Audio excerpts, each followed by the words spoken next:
Hey, welcome back to another Epidose. This is just some more crazy carnivores chatting it up here. Today I have my good pal Brett Lloyd back on.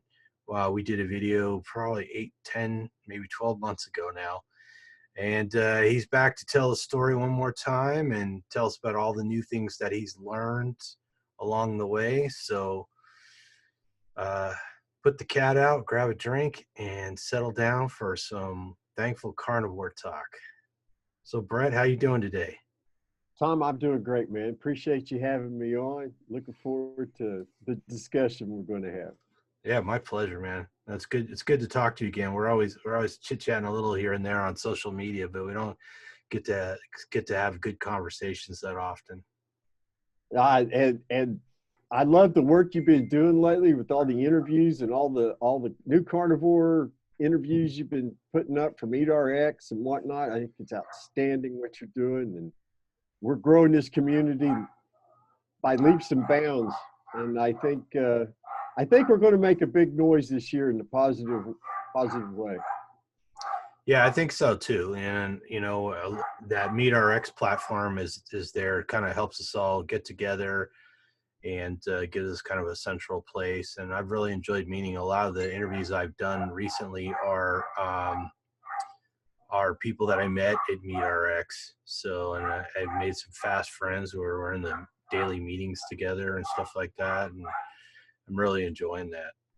Yeah, I am too. I'm struck by something I probably mentioned a year ago, and in the meetings, it's proven to be true. People who aren't inflamed are very pleasant to be around. Have you noticed that? I have noticed that. I have noticed that the temperament of people on the carnivore diet tends to be very mellow. So, Very mellow, very open. Even if you're in disagreement, it's not like, oh, you SOB, I hate you now. It's yeah, we could have a discussion about it. And if we don't agree, it's not the end of the world. And I think that's something that really kind of separates us, the inflamed from the non-inflamed, is the ability to communicate and interact in a calm, peaceful manner with your fellow man. We might be on to something here that improves more than just diet, improves more than just a person's health. It might improve communities. well, and communication in general. I mean, some of those morning meetings that Dr. Sean Baker hosts, there's 40 people in them now. So if you can imagine 40 people on a video conference call, and nobody's really fighting or arguing or anything. So it's amazing. He pulls that off 7 days a week with a nice, calm, empathetic crowd. Very relaxed and always very positive. I have yet to sit through one of those that I didn't feel like something very good was accomplished for somebody. Answers somebody's question, uh, validating somebody's experience with somebody else's. It's just a really beautiful thing to see this community growing. And I think in 5 years, we're going to look back on this and be so grateful that we were able to get in at the beginning, to be at the grand opening of it all, literally.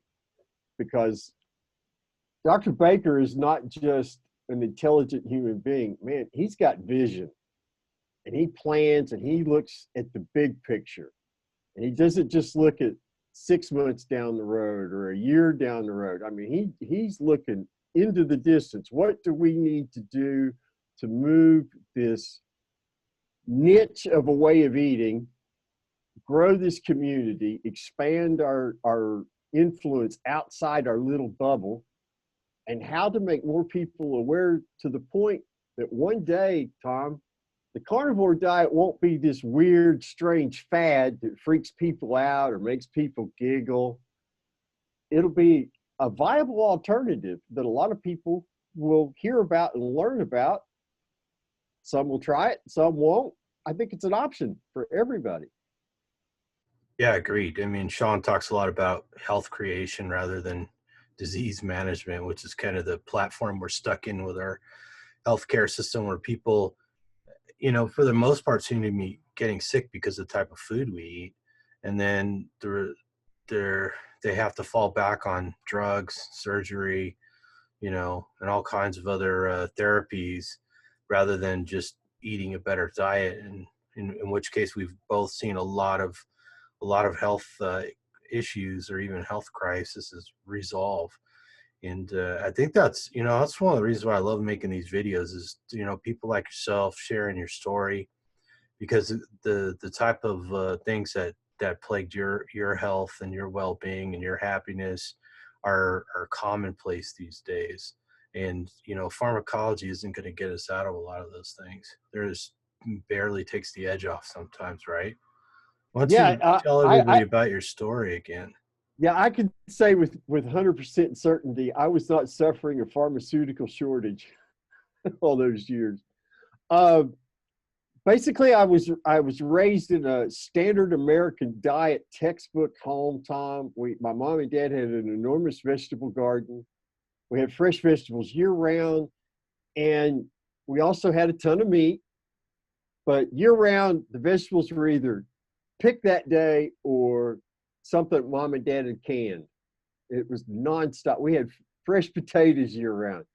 And we were told this is the healthy way to eat. There was tons of meat, fresh veggies, there was fruit, there was plenty of bread.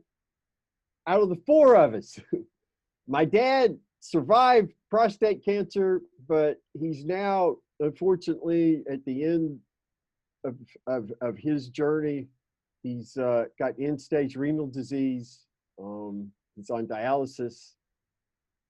Every day he's on this side of the grass is a gift at this point. My sister, my little baby 6 foot tall sister, suffered from horrible ulcerative colitis. And my mom's had more, she had the little niggling things, hemorrhoids, skin issues, cancer cells found, but no cancer developed past that tiny, initial cell discovery. An enormous, she's an admitted sugar addict. She's inflamed, but she's, for 81, all things considered, her mind's still there. She's doing okay, all things considered. I suffered from major depression with psychotic features, anxiety, and severe insomnia for over 40 years.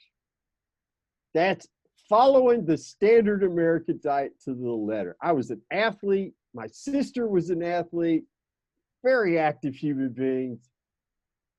That's probably the only thing that kept us from getting sick sooner, in retrospect. And my depression, for me, depression was, I was an angry, depressed person. I had an extreme dissatisfaction with everything, with my life, with myself, with whatever it was I was trying to do. If I was playing guitar, trying to learn, well, the guitar wasn't good enough. I wasn't good enough. This was futile. Those kinds of self-sabotaging things would come up.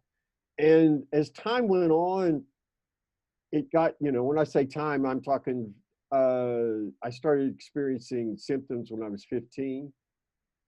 And I had developed really great self-sabotage skills. And again, you're unaware of all this while it's happening. I would make decisions that I thought would be well-reasoned and were based on solid thinking. And now I look back on, I'm like, oh my gosh, I was just nuts. That was just so self-destructive, and there was no valid reason to make that decision.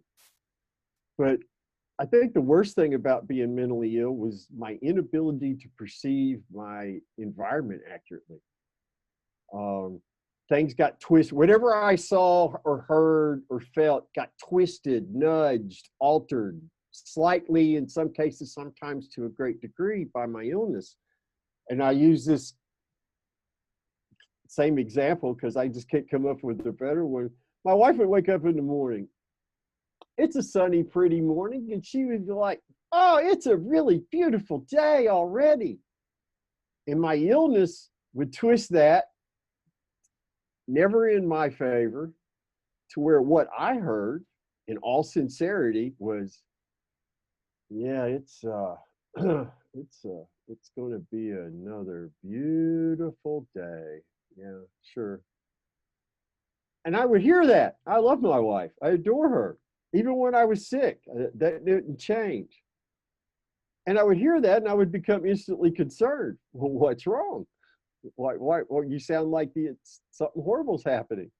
And she would look at me like, well, you're nuts. I didn't say that. And she was right, because I was nuts.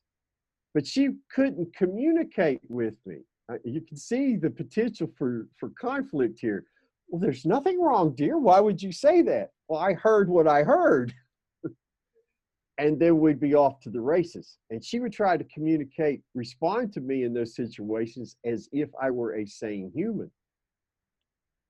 It was a constant turmoil, tension in the air. I was very, very difficult to live with. Without joking so much, I think if anybody's earned their place in heaven, it's my wife for sticking with me, because I was very difficult to be around for a long time.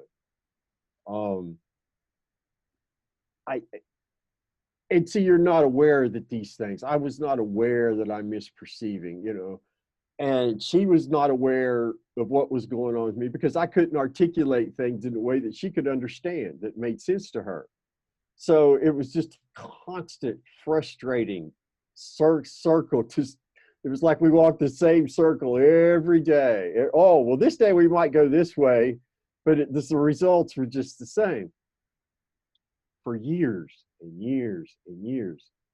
I was first diagnosed at River Park Hospital in Huntington, West Virginia in 1990.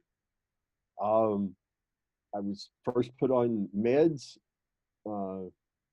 right when they discharged me, couldn't afford them. 1995, I started having bad panic attacks.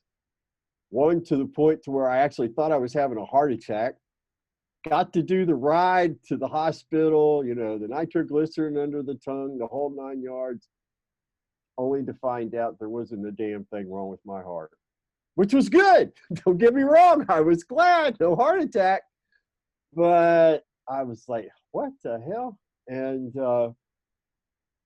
so I saw another physician. I was a musician. I had really long hair. And this physician that I saw after that, he was convinced that I was a coke fiend.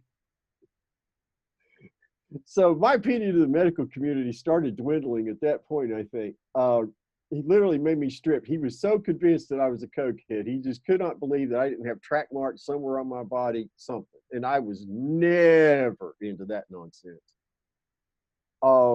But I had another couple of really bad panic attacks a few months after that. And the doctor just told me, he said, listen, you're going to have to take something. You're going to have to go on Prozac. You're depressed. And you're just going to get worse if you don't. And it might go from being, a panic attack into one day it's a real heart attack because you've stressed yourself too much. You're too short on sleep, et cetera, et cetera. And so I started taking Prozac in 1995. And I was a very compliant patient. I had worked in the mental health field in my 20s. I knew that one of the biggest reasons for chronic rehospitalizations, for lack of a better phrase, was a lack of med compliance. It's expensive, the side effects aren't pleasant. People get to feeling better. Oh, I don't need to take this anymore. I knew all the scenarios. I did not want to be that person.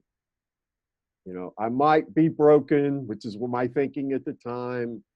Genetic roll of the dice turned up against me, whatever I was thinking. But I knew for certain I was going to be a compliant patient because I didn't want to feel like that. And I did okay for a while. Met my wife, got married, life's going on pretty good, but suddenly a lot of this is looking back with hindsight. There was these periods of wellness, and then there'd be a mood crash, maybe for an explainable reason, stress with a family member, illness, emergency, that kind of thing, or it might not. And my wife and I would be looking at each other going, what? How? Why did that happen? And we never could figure it out. fast forward to 2005, 2006. Gained a ton of weight just from eating crap. Standard American junk diet. And I had an old-fashioned nervous breakdown, 2006, 2007, 2008. Sleep over a 6-week, 2-month period of time. I didn't sleep more than an hour or two a night. And when you don't sleep more than that, bad things start happening to you. That's when they changed my diagnosis from major depression to major depression with psychotic features. Because then I would hear kids playing in the yard when I was the only one home. Not fun. They put me on this drug called Remeron. And I remember that very vividly because one of the first side effects that's like in big letters is you will gain weight. It should say you will gain tons of weight quickly. But I was on it for 2 weeks. I got to sleep for 2 weeks. But then after that 2-week period, then I had another 2-month run of only sleeping an hour or two a night. And my symptoms just started multiplying. I was basically in a serious emotional, mental free fall. And, because anxiety's in here now. My doctor's trying desperately to get me to go to sleep, to stop my mood from crashing. We're starting cocktails of meds. He puts me on Ativan, which I was on for 8.5 years. And finally, he gets me to go to sleep with using trazodone, which is an SSRI, but one of its off-label uses is to help with insomnia. It will put your butt to sleep. And it did, and that was great, except I woke up with basically a drug hangover every morning for the next 8 years. And I stopped dreaming around that time too. I know it's because of the meds. And then they put me on this drug called Symbyax, which is Prozac and an antipsychotic medication combination. That stopped the depression free fall, dead in its tracks. The downside to that lovely medication was I would sleep 12 hours a night and then take 1 or 2 2-hour naps during the day. Wow. Yeah, I was a lump. I just kind of, I got to where I couldn't even hardly do much online. I couldn't do music at all. I was a professional musician, songwriter. I didn't touch a guitar for a year because it just terrified the hell out of me. Getting in touch with emotions then was just, it was all just, everything was just so incredibly difficult. But, I don't know if you've ever seen the interviews with Dr. Chris Palmer. I know yes, he's been, and he talks about how, he has these patients with, bipolar and schizophrenia and psychosis of various kinds. And these drugs almost inevitably put weight on them. It usually shaves about 20% of their life off. They get a little or more. They get a little bit higher quality of life because it mutes some of the symptoms, but inevitably it shortens their life and, causes other problems. And it's just amazing. And he talked about how they've known for a long time that there seems to be some sort of insulin resistance that develops in the brain. Lactate levels in the brain go up. And I think he had a patient who just wanted to lose weight, so he suggested the Atkins diet. And he says back in the day, people in the know knew that if you really want to lose weight on Atkins, just cut out all the vegetables, just eat lots of meat. It's like the pre-carnivore diet, I guess. And it was kind of underground then.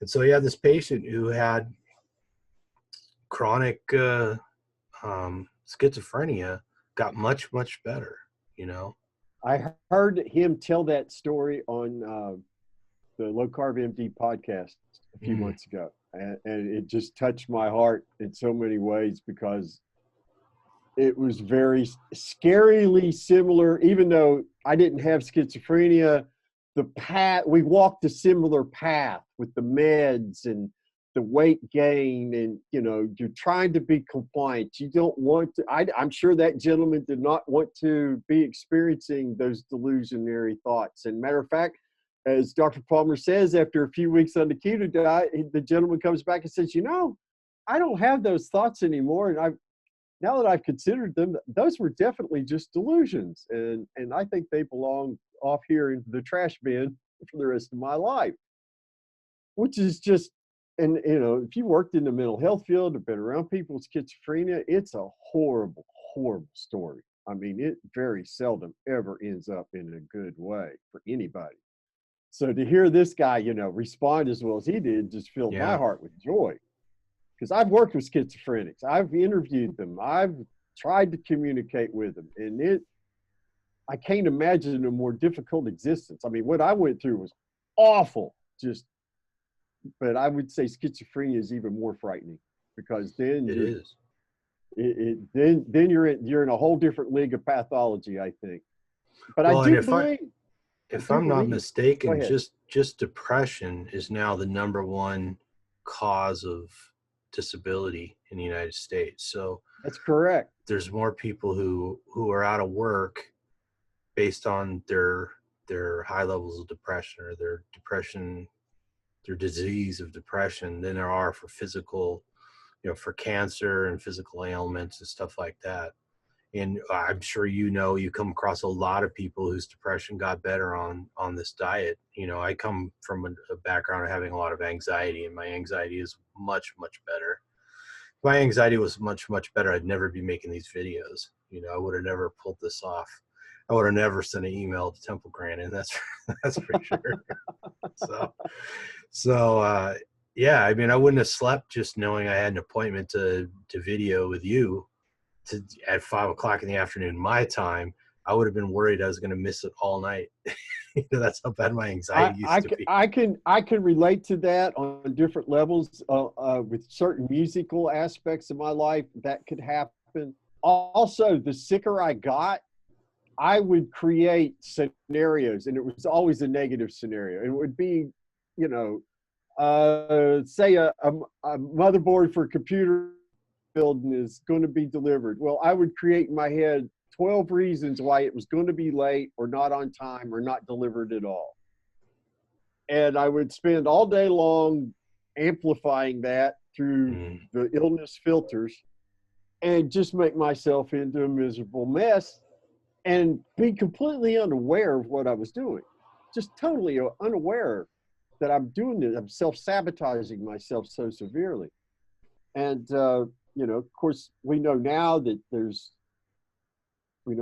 inflammation caused from outside the brain that's, inflaming the brain.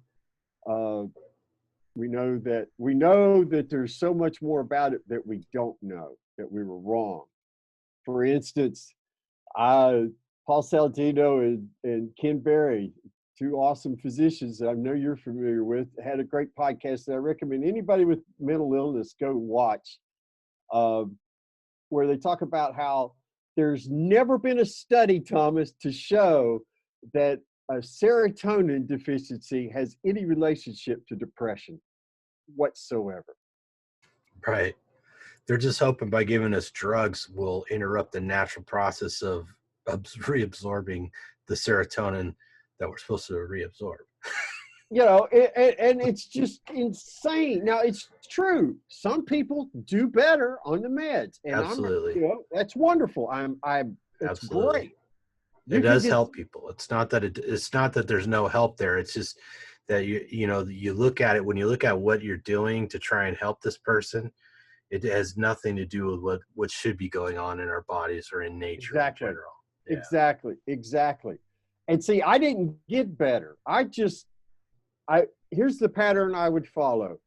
I would feel a little better for a time, and then the bottom would drop out again. Mm-hmm.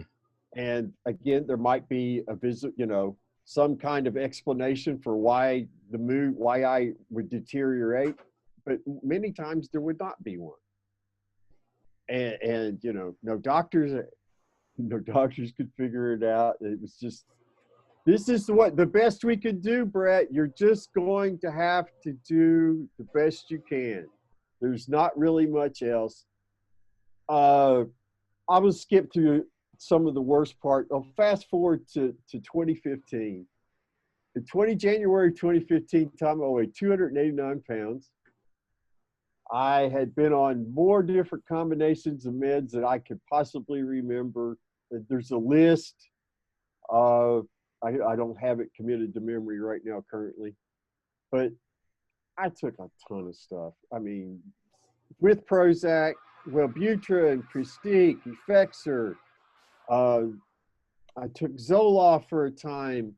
They put me on Abilify. I was on Seroquel, Lamictal, Symbyax, which I mentioned earlier. I know there was more. Latuda was one of the last meds that they had me on. And I just got worse. I got fatter. I got crazier. I mean, crazier. Just, I got to where it was almost impossible for me to communicate. I would spend 14 hours of my day in this little computer room that my little music studio. I've got a different chair now than I had then, thank God. And I wouldn't, except to go to the bathroom and come out to eat. I just stayed in here. Because I wasn't fit to be around. I couldn't work. I couldn't be around other people because I couldn't communicate with them.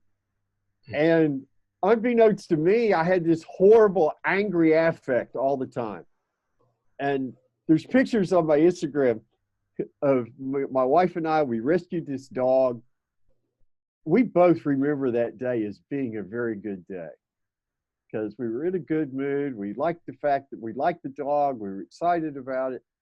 But the place where we got the dog from took a picture of us with our new mutt. And there's my wife and this nice little dog we called Bandit. And me, I look like I'm ready to chew nails, like I'm ready to go on some kind of horrible violent spree. And we both, my wife and I, have talked about this on numerous occasions. We remember that as being a very good day. So, I mean, I was just a horrible place. In 2015, I weighed 289.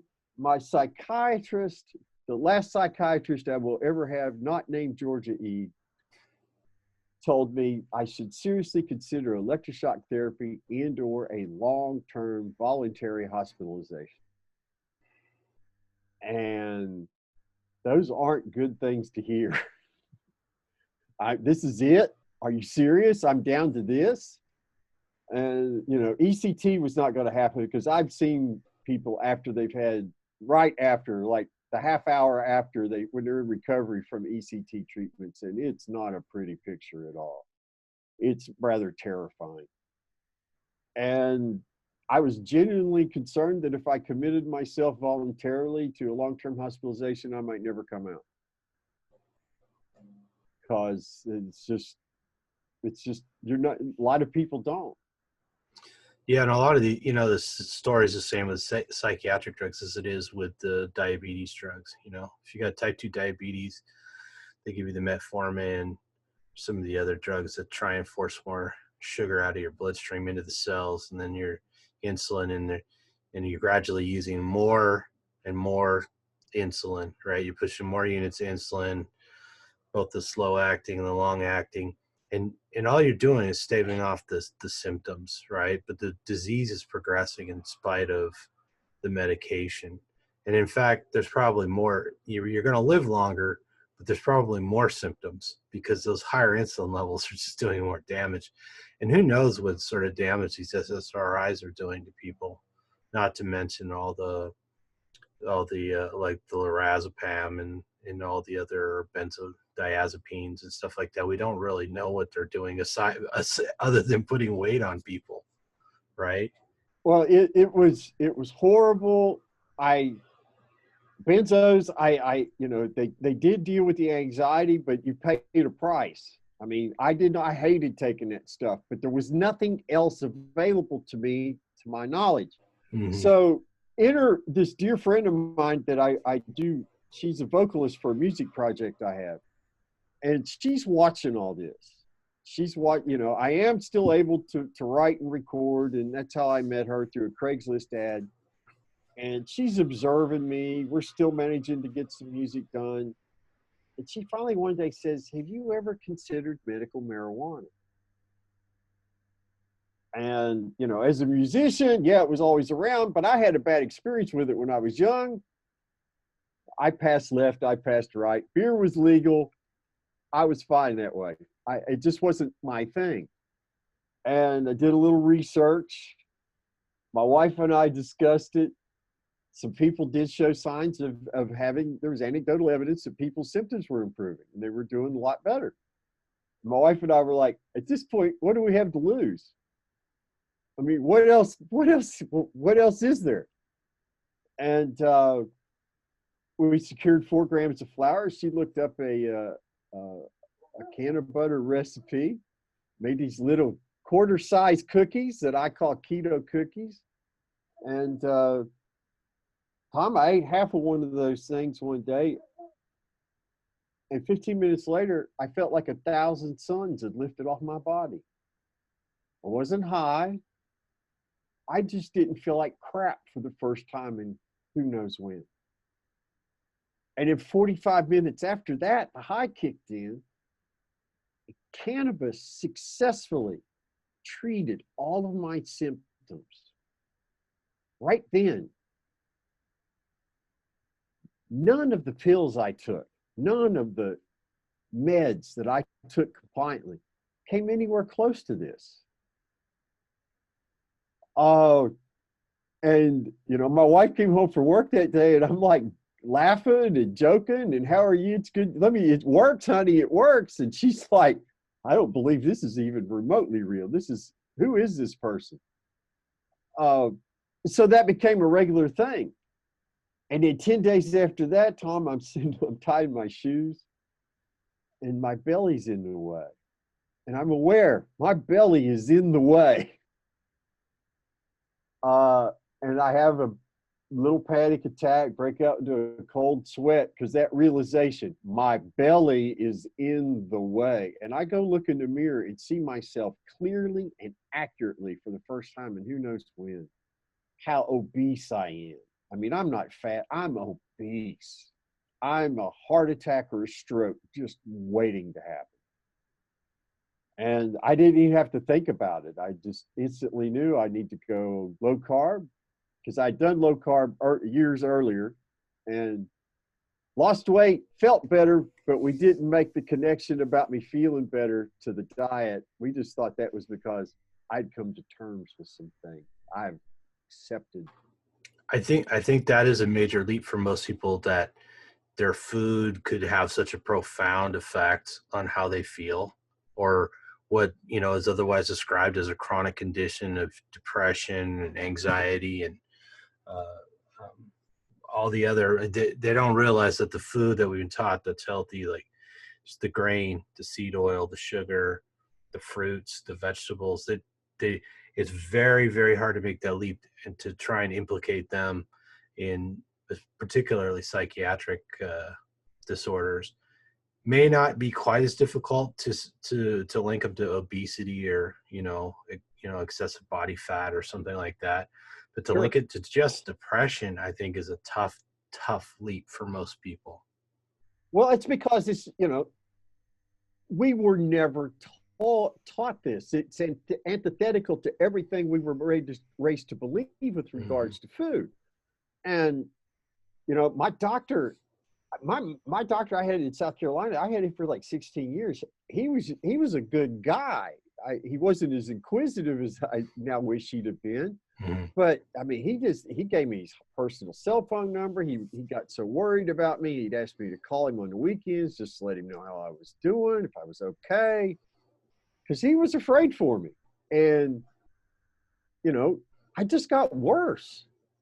And diet was never mentioned. The effect of food was never brought up. There was no, and in my searching for ways of dealing with depression, I never came across anything dietary whatsoever. Uh, but the cannabis got me, it treated me successfully better than all those meds.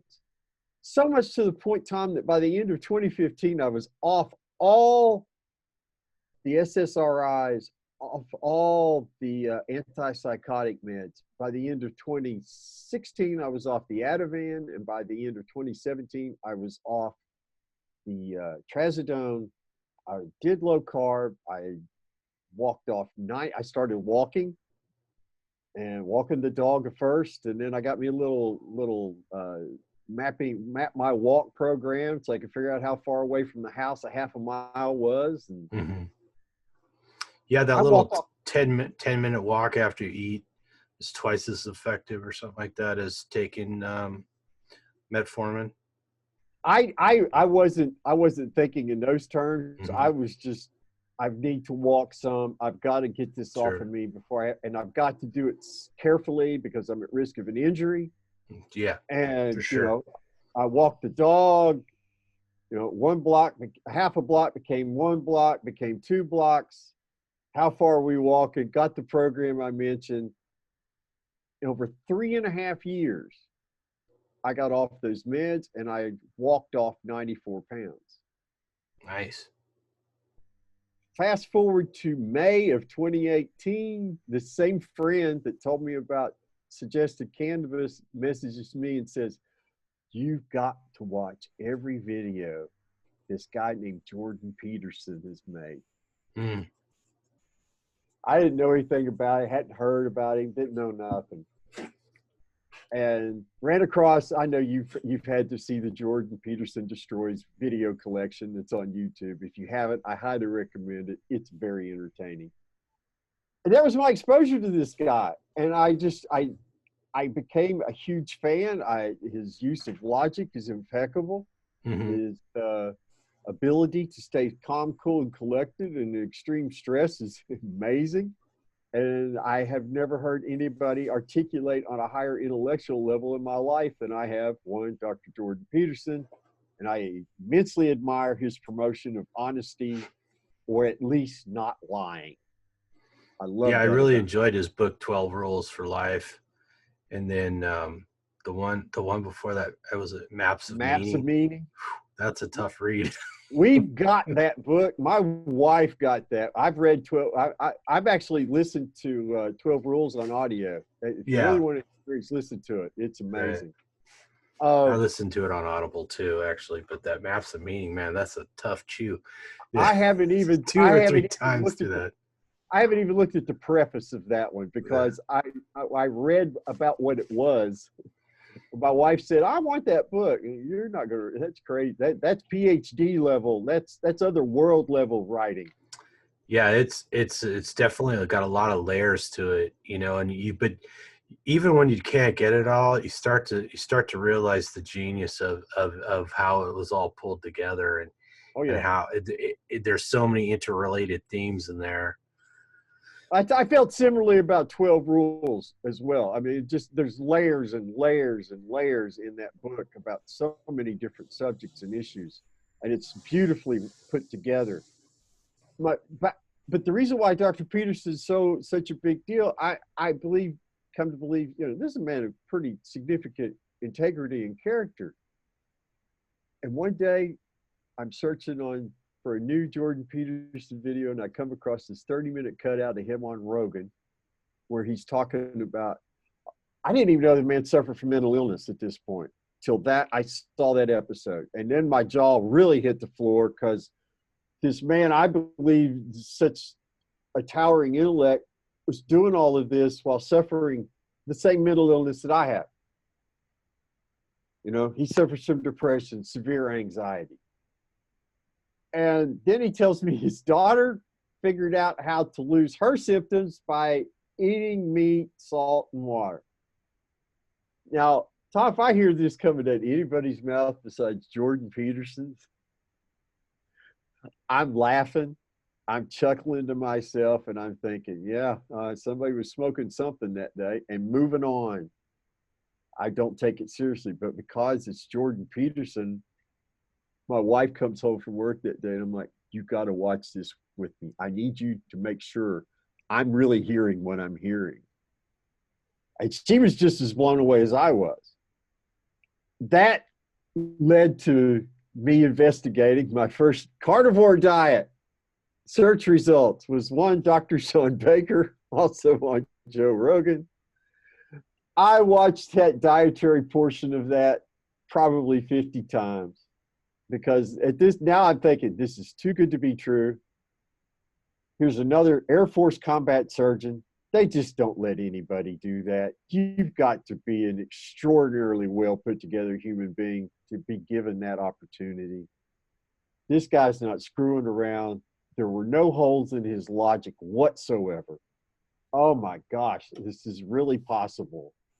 Right. And then I read across Amber O'Hearn, a 2017 talk she gave at Keto Fest, where she describes how she described it in a way that this dumb guitar player could follow, that we literally came out of the trees millions of years ago, grew these big old energy intensive brains eating meat, not eating nuts and seasonal berries. We weren't omnivores. Screw that. That's nonsense. Right. We were eating meat. Right. And I had enough pieces of the puzzle. Okay, I got to do this. And July 16th, 2018, I started consuming animal source foods only, zero carb. I learned how to do the diet at Zeroing In on Health from Charles Washington and his group. Only eat when you're hungry. When you're hungry, only eat meat until you're not another bite full. Only eat the meat you crave and can afford. Don't ever put sweet taste into your mouth. Those are the directions. I'm like, for a chance to not be crazy anymore? Are you serious? It's that easy? I'll do this for years on the chance that it might work. Mm-hmm. And so 10 days into it, I woke up without joint pain as an adult for the first time. Yeah, I mean, that's what got me here is I had really bad arthritis. Like I couldn't, one day I got out of bed and I couldn't turn the doorknob to get out of my bedroom. My hands, Oh, Lord. and I was used to, lifting a lot of weight, and all of a sudden I couldn't manage turning a doorknob. It was very unsettling. I was already thinking, man, am I gonna be able to keep my job? Am I gonna be able to drive? What the hell? And I was probably, I'm going to say that was roughly like when I was 45 or so, something like that. I'm 49 now, so. Oh, you're still a babe. Thanks for making me feel young. That's good. I want you to feel young. I feel young. I just don't look like it. Yeah. But I 10 days into it, I wake up without joint pain. I mean, I'm skipping down. It's amazing how fast that works, isn't it? I'm skipping down. I never thought of myself as arthritic. I mean, I was 57 then. I fallen down and gone boom a few times, broke a few bones over the years. Yeah. Aches and pains are just, that's how I perceive that. It wasn't, oh my gosh, my foot, it's going to rain. I can tell. We think it's normal, right? We think it's normal that you get old and these things are just, you're going to have to live with them the rest of your life. You're just accumulating these injuries. Exactly. You just have to accept it. I felt like a 10-year-old kid. I'm skipping down I was taking 2-mile walks at 6 in the morning then, and I'm skipping down the sidewalk, giggling to myself because it feels so good. And I remember thinking, I got to be careful here. Somebody's going to see me and I'm going to get reported to the cops. And they're going to take me away to the funny farm for having too much fun. The men with butterfly nets are going to come for you. Yeah, exactly. Then the 24th day, through this process, I was constantly questioning, okay, am I really feeling that much better? I don't want to psych myself into a false wellness. I didn't want to be a classic placebo case. And on the 24th day, I get up and I'm taking my morning walk. Just just not a mile down the sidewalk here. And It's like the switch flipped. And all that rage, all that anger, all that sadness that had just afflicted me for so long, it just vanished, it just went away. And it was replaced by this beautiful, genuine fountain of happiness, joy that hasn't left me not one day since. It is the most profound experience. It's hard to describe. It wasn't like I didn't hear angels or choirs or anything. It was just like somebody flicked an on-off switch, click. You're no longer this crazed psycho that you used to be. That's the zero carb Zen kicking in. And it's not, I mean, don't get me wrong, there's been obstacles along the way. Sure. Cars still break down. Life still happens. You don't come out of that with a toolbox full of happy, normal skills. I still had 40 some years and still do in many ways, 40 plus years of depression behavior to unlearn. But I'll tell you what, not being depressed was like, there was nothing, no greater moment in my life will ever occur than that morning. Because it really, in many ways, it hasn't stopped happening. It's because you see me almost every day in the meetings. You've seen a lot of my videos. You've seen my content. I'm generally like this all the time. I mean, I really am. And it's not because I'm some stupid stoner who's trying to stay in the fog all day long. I do still use cannabis, and I'll get to the reason. There's a very good reason for that. But I mean, I'm genuinely happy every day. And it's not because I'm anybody special. I just don't consume toxins anymore.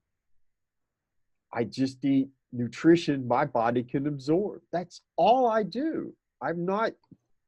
It doesn't require, I get this, oh, you're so disciplined, Brett. And your willpower. Oh my gosh, I wish I had your willpower. I'm like, I wish I knew what you were talking about. Yeah, I had the same exact experience. I bumped into a friend I hadn't seen in a while. Last time I'd seen him, he was down to eating meat. I think he said like once a month because he's worried about his lipids, and his dad had died of a heart attack and all that.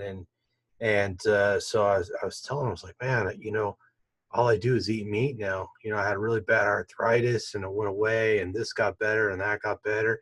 And he looks at me and he goes, I'm so sorry to hear that. And I said, but wait, I like it. It's great. It's not that hard. I took to it like a fish takes to water. I didn't really struggle. Of course, I was used to trying to work on my diet to make things better, because we all think we're eating a healthy diet until we figure out that we're eating a diet that's making us sick. And then we stumble on carnivore somehow and things get better, And not just a little bit better. I mean, life-changing better. I'm not the only version of me that I've run across. I mean, I've come in, and you have too. I know we come in contact with people on a regular daily basis who've transformed their very existence. Yeah. I mean, there's not one aspect of my life that has not been immensely improved. And then you add to it, my wife is a month behind me in carnivore. She healed. She had osteoarthritis in her shoulders. It's gone, completely gone. Then her hands were discolored. She had the bumps. They were starting to draw up, and it was just getting horrible. All gone. All gone. Yeah. And you want to talk about something awesome? My wife's 61. I'm 58, almost 59. We're not just hormonally balanced. We're like 20-year-olds on the inside now, Nice. in all the ways that you can imagine that would apply. Try not to imagine too much. Well, I'm careful because if I get too detailed, I just sound like a dirty old man. But What I are you mean, gonna do? you know, we are thriving in ways that we just didn't imagine 10 years ago was even possible. Yeah. I didn't, in 2015, in all honesty, in January 2015, I didn't think I'd live out the year. Mhm. I did not think I would live out the year. I had a whole lot more suicidal ideation going on than I really ever talked about, because I knew if I ever mentioned it, I would have the right to make my own decisions taken away from me almost instantly. Sure. But it was scary, and I never wanted to end my lifetime. But the illness, well, if you were going to do it, Brett, how would you do it? I don't want to think about that. No, we're not. This is just, if you were going to do it, how would you do it? And it was relentless. Mhm. It never really let up. It was always right there at the edge of, I didn't think I was going to make it to the end of 2015. Hmm. And here I am. I turned 59 in March. And I'm looking at the next 25 years, 30 years. I plan on making it that far. I plan, my parents taking very poor care of themselves, not eating very well at all, are in their 80s. I like my chances now. Yeah. Absolutely. And it's just been such an incredible blessing. And that's why I want everybody to feel as good as I do, or at least as good as I do. If you can feel better than me, that's great. I want Yeah. you to do so. And then I want you to teach me how to do it, because I want to feel that good. Yeah. Because I just feel amazing. And it's every day. Yeah. And when I'm dealing with life issues, it was a bummer when I got the news about my father's illness progression. But it wasn't just the end of the world. It wasn't this devastating, oh my God, this is the help. I didn't, it's frustrating. It's a little helpless because I'm 1,000 miles away and unable to help contribute to decision making and et cetera. Mm.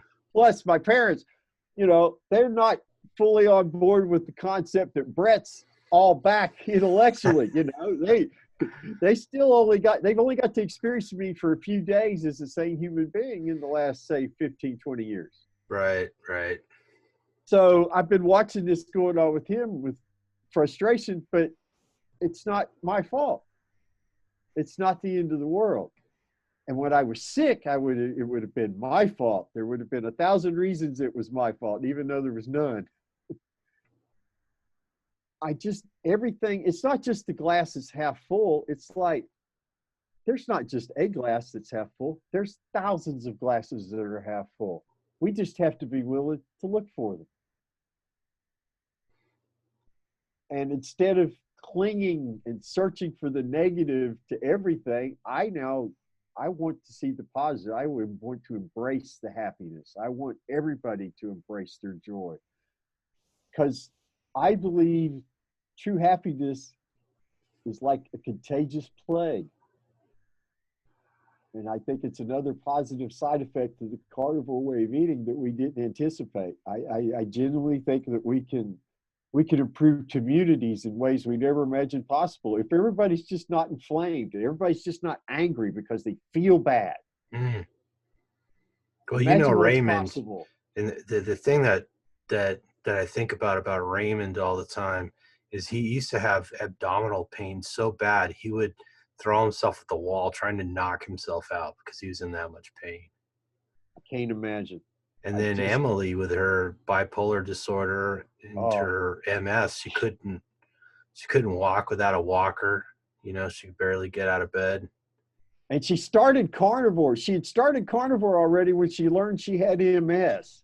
And for her to have the courage and wherewithal to stick with it through that is just so amazing. Such a beautiful, powerful story she has. It's amazing how much life people have gotten back. So tell me a little bit about what you've learned since the last time we've talked. Oh gosh. I think the biggest thing, Tom, that I learned that was just completely unexpected. For me, meat is not just food, it's medicine. And I learned this a very difficult way. The most recent example of it was, and we'll get into some of this later, I had some blood work drawn in November of 2019. And I did a 12-hour fast because, hey, it's what we're supposed to do, right? Mm-hmm. And that day, my wife and I have talked about it. You know, that whole day that I went and got the blood work done after fasting, I didn't feel quite right. I didn't feel terrible, didn't have symptoms or anything, but I just wasn't quite on point. Wasn't quite where I normally would feel.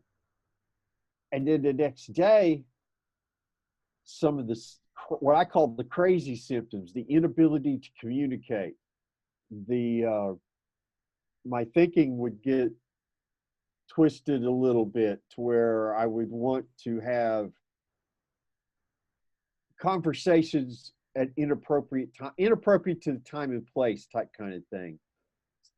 Go to the gym, see a workout friend, and instead of talking about workout stuff or things you're familiar with, I would want to talk about something that neither one of us knew a damn thing about, that had no value or reason for even being discussed at that point in time. Nothing horrible, just oddly, weirdly inappropriate. And I was like that for almost like 6 hours. It was very unpleasant.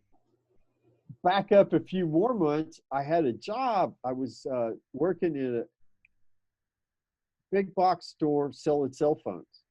People coming to me. Oh, I loved that job. It was easy. I could talk. I didn't have to meet a quota. I got paid whether I sold anything or not. It wasn't one of those commission only jobs.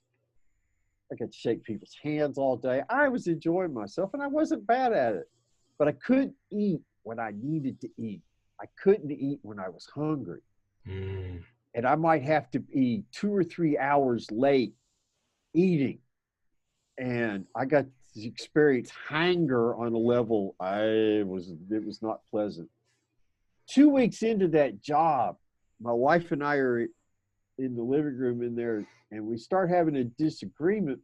And I remember Tom thinking at one point, we're really spending a lot of effort and energy on this, but I think I've got some good points I'm making. I'll just let this go on a little longer.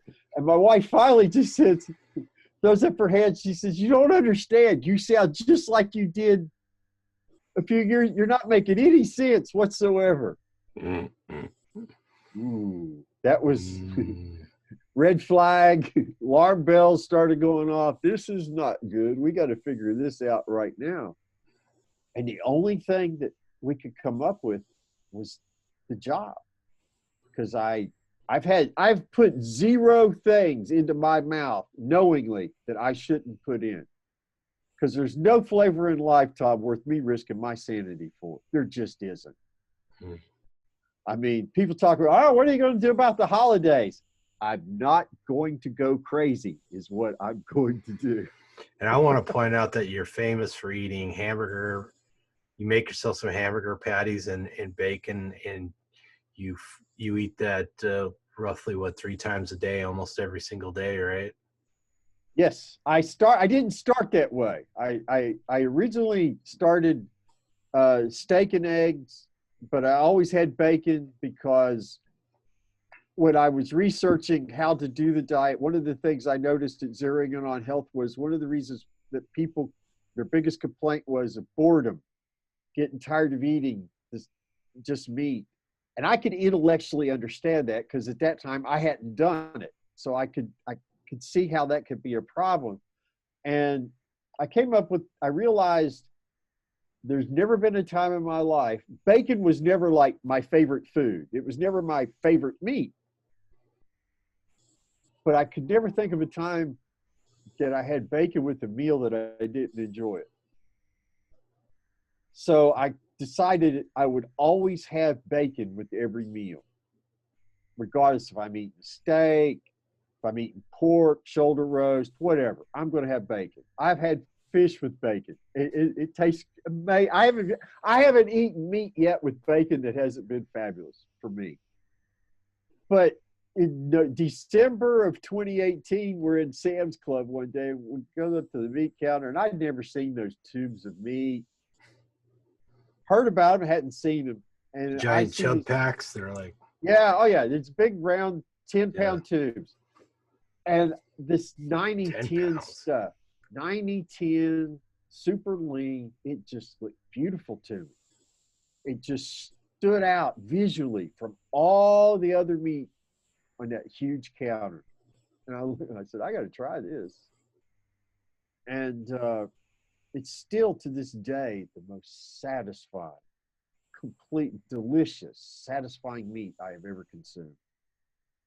So much so, for Thanksgiving last year, I thought, I will splurge. I'll get it. I got a beautiful T-bone. Oh, this thing was beautiful, Tom. Both sides were like filet mignon tender. I mean, it was, but it didn't taste nearly as good as my ground beef. I was halfway through it on Thanksgiving Day eating it, and I'm like, this is really tender, but I believe I'd much rather have my ground beef because it's just much more satisfying for me. So that's how that started. So it's been over a year, and I eat that. That's what I eat when I'm hungry, and I get hungry 3 times a day. I have 10 ounces for breakfast of the ground beef and 10 ounces at lunch, and then for dinner I'll have 14. And dinner I usually have 93.7. I even go leaner. And it's just insane. And roughly how many pieces of bacon do you eat in a meal? Now I only eat 8 to 10 tops. And I only do 10 if it's a workout day. Yeah, I'm sure that you get that question a lot. People are always asking how much they should eat. Of course, we would say eat to satiety, but I get it when people kind of want some idea what they should plan on, so they, somebody ate roughly, 10 ounces of ground beef and 8 to 10 strips of bacon to see if that suits them. That's probably a great place to start, at least for a guy. Girls probably want to eat a little less, but I always mention the first words that come out of my mouth, I'll tell you, but you need to eat until you're not another bite full. And there's trial and error. That's always, how did you figure this out? Well, by trial and error. Why? And I know, I'm eat till I'm not another bite full. I am legitimately maxed out after every meal. Legitimately maxed out. I like that. I mean, seriously, when I hit not another bite full, when that is swallowed, I could still be chewing on another piece of bacon or whatever. I can't swallow it. I cannot, no matter how much I want, I cannot physically swallow it. I just have to spit it out for the dog because I just can't do it. When I hit that satiety mark, man, there's the entryway to the stomach is closed. There's just no more going in. That's why dogs are our best friends. Oh yeah. And it's a non-negotiable thing, but it's wonderful.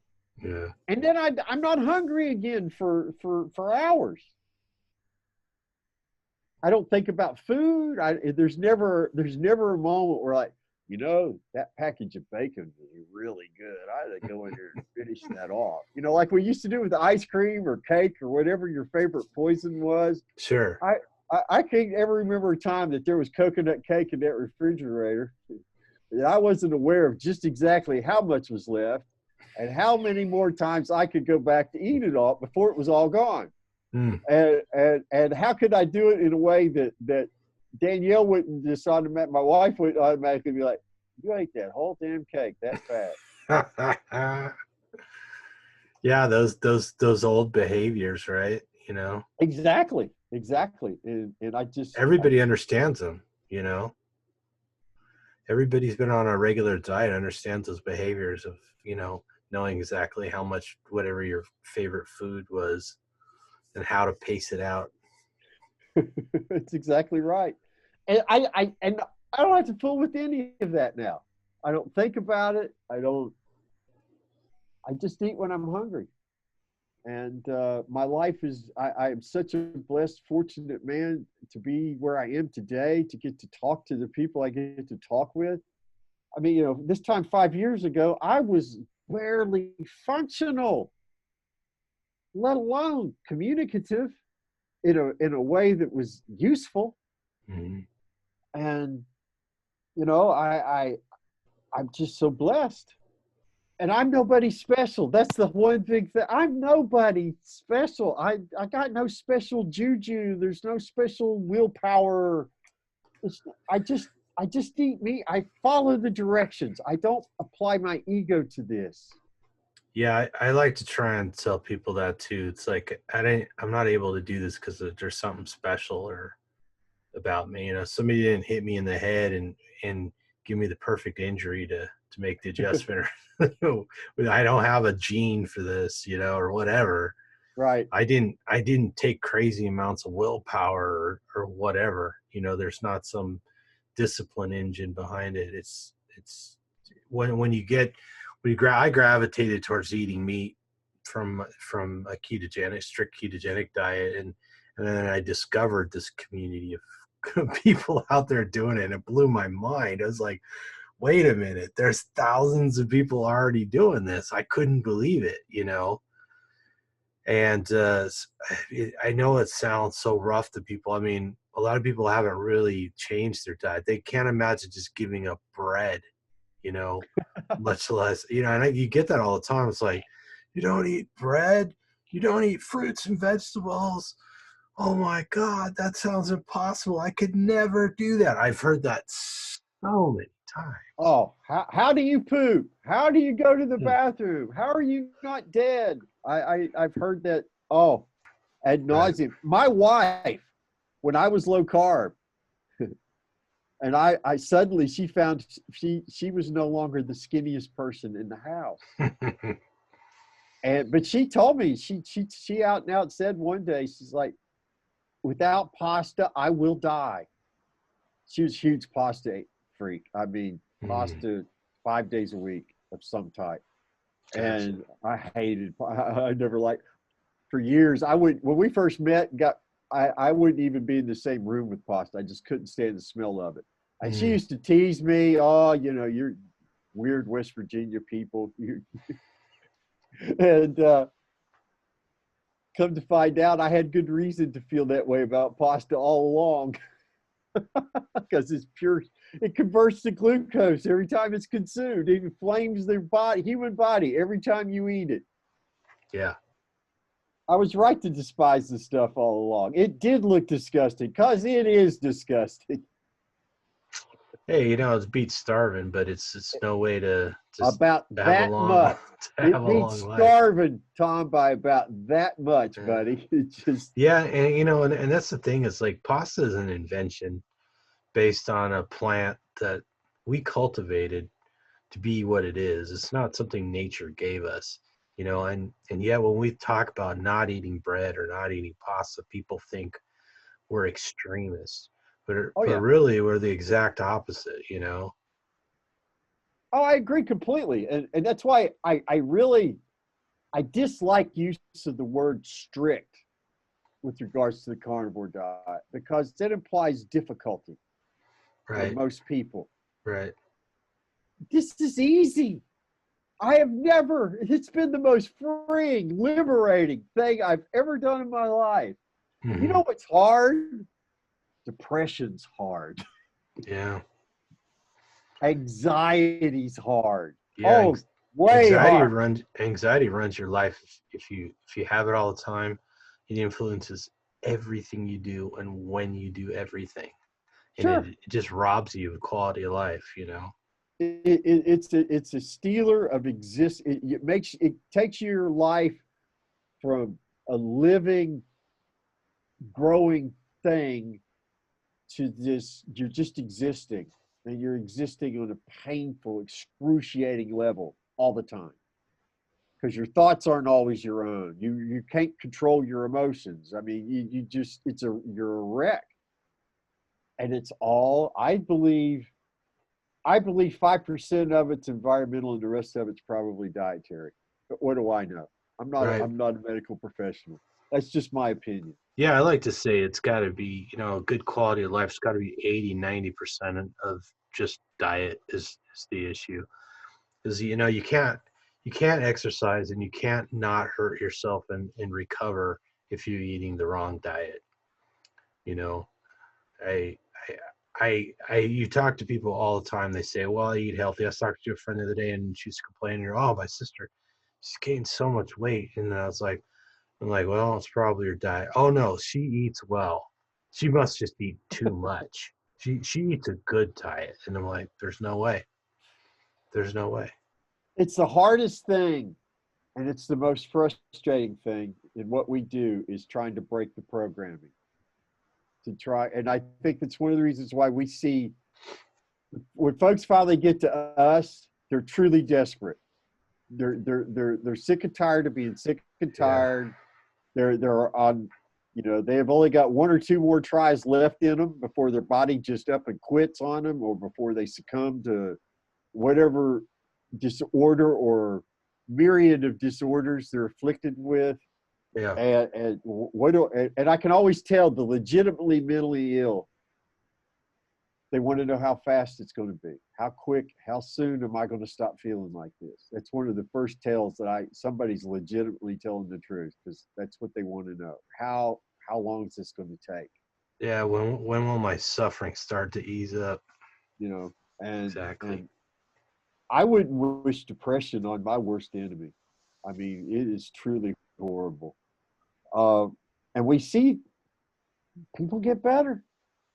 Yeah, we meet people almost every day that got better. And not everybody has this. I had a very easy time, fortunately, because I was low carb for a long time before I started it. Other people Yeah. jump straight from SAD, and they have a harder, difficult Yes. adaptation, the That would transition. that would seem to be the case for sure. And I sympathize with them. And if you're one of those people, stick with it. The short-term pain is worth. Today it's 556 days for me, Tom. Today, I It's a would lot of put up days. with all sorts of things. I had loose stool for the first 5 months. Hmm. I didn't care. If I had loose stool now, I wouldn't care, because Yeah. I'm not crazy anymore. What's loose? If loose stool is the side effect of the carnivore diet and I get to be a sane, functioning human being, I could accept that. Now, I'm I'm I'm fat again. always I'm Go always ahead. jealous because you remember how many days it took to do everything. You know how many days you've been carnivore, and that always amazes me. And I can only guesstimate, but I got to be coming up on about 800 days That's straight awesome. carnivore. Yeah. That's beautiful. Yeah. That's like 3 years, a little Yeah, over it's 3.5 years. think it's I might have done my math. I was doing the math real quick. Maybe not quite. Yeah, about 2 years and 2 months roughly. This is where I'm at. So whatever that math works out to Well, I use the daily count because that seems to have a greater impact on people who be. are I agree. searching, That's and brilliant. versus 18 months, 16 months, that doesn't really, that's still the Day's same. a better unit for sure. Yeah, I think it's more impactful. Oh, I'm And sorry. that's all right. Although we are going to have to cut this short here in a little bit because Yeah, we've been going for almost an hour and a half. it happens. Some people Yeah, tell me all the time, "Oh, we'll just be an hour. We'll be done." And I just think, yeah, I people, I've never done an interview that it hasn't gone longer, and I don't think it's because of me. I just think it's because there's a genuine love of the subject. yeah. The passion comes out, man. You've got a great story to tell, and you're one of the best at telling it for sure. Well, thank you so much, Tom, and it's a joy, it's a privilege, and it's a genuine blessing to be able to do this. I will go back to music when everybody who needs to hear my story has heard it. Then I'll pick up the guitar again. I won't be wearing these 24 hours a day, 7 days a week. I Yeah, wore there we this go. to show this off. This is from That's it. Brett. In fact, you have to remember to send me some links, like the links for the video with Amber O'Hearn and the one that you were mentioning that you saw Dr. Palmer talking in, and you're Okay, I didn't eating. see that one. That's an audio uh, from the Low Carb MD podcast. Okay. I could get you that link though, but that's just an audio only. And you're doing your podcast with Amber.